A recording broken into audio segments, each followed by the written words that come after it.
আসসালামু আলাইকুম, মারুফ একাডেমির নতুন আরো একটি ভিডিওতে আপনাকে স্বাগতম। একটি সুখবর, সেটি হলো আরো সহজ হলো এনটিআরসি এর পুলিশ ভেরিফিকেশন প্রক্রিয়া। এই প্রক্রিয়াটি আগে অনেক কঠিন ছিল, বর্তমানে আরো সহজ হয়েছে। বিস্তারিত আমি আপনাদেরকে জানাচ্ছি। বেসরকারি শিক্ষক নিবন্ধন ও প্রত্যয়ন কর্তৃপক্ষের সুপারিশে নিয়োগ পাওয়া শিক্ষকদের পুলিশ ভেরিফিকেশন প্রক্রিয়া আরো সহজ করার উদ্যোগ নিয়েছে অন্তর্বর্তী সরকার। দ্রুত ভেরিফিকেশন সম্পন্ন করতে এই পরিবর্তন আনা হচ্ছে বলে জানা গেছে।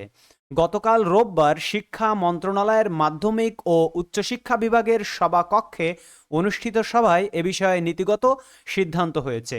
জানতে চাইলে মাধ্যমিক ও উচ্চশিক্ষা বিভাগের অতিরিক্ত সচিব মোহাম্মদ মিজানুর রহমান দ্য ডেইলি ক্যাম্পাসকে বলেন, পূর্বে পুলিশ ভেরিফিকেশন ফর্ম পূরণ করে এনটিআরসিতে জমা দিতে হতো, তবে নতুন নিয়ম অনুযায়ী অনলাইনে ফর্ম পূরণের পর এটি টেলিটকের মাধ্যমে সরাসরি এসবির কাছে চলে যাবে।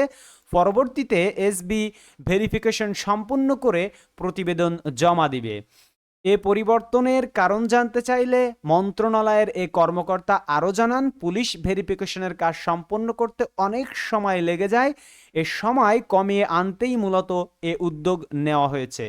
পুলিশ ভেরিফিকেশন ম্যানেজিং কমিটির হাতে যাচ্ছে না, আপনারা শতভাগ নিশ্চিত থাকুন। বেসরকারি শিক্ষা প্রতিষ্ঠানে প্রবেশ পর্যায়ে শিক্ষক নিয়োগের পুলিশ ভেরিফিকেশন ম্যানেজিং কমিটির হাতে দেওয়ার প্রস্তাব করেছিল এনটিআরসিএ, তবে এ প্রস্তাবে সম্মতি দেয়নি শিক্ষা মন্ত্রণালয়। বিষয়টি নিয়ে গতকাল রোববারের সভায় চূড়ান্ত সিদ্ধান্ত নেওয়া হয়েছে, আলহামদুলিল্লাহ। এ বিষয়ে অতিরিক্ত সচিব মোহাম্মদ মিজানুর রহমান দ্য ডেইলি ক্যাম্পাসকে আরও বলেন, পুলিশ ভেরিফিকেশন কার্যক্রম ম্যানেজিং কমিটির হাতে দেওয়া হচ্ছে না, আগের মতোই এনটিআরসি এর মাধ্যমে এ কার্যক্রম সম্পন্ন হবে।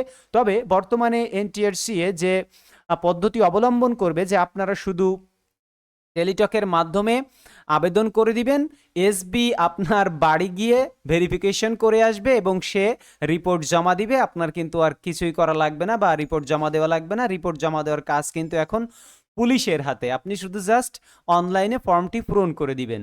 তো আম, খুবই ভালো লাগলো খবরটি শুনে, তো আপনাদের সাথে শেয়ার করলাম। আপনারা আমাদের চ্যানেলটিকে সাবস্ক্রাইব করে রাখুন। দেখাবেন ইনশাআল্লাহ পরবর্তী ভিডিওতে অন্য কোনো বিষয় নিয়ে। সে পর্যন্ত সকলে আল্লাহর রহমতে ভালো থাকবেন। এখন বিদায় নিচ্ছি। আল্লাহ হাফেজ।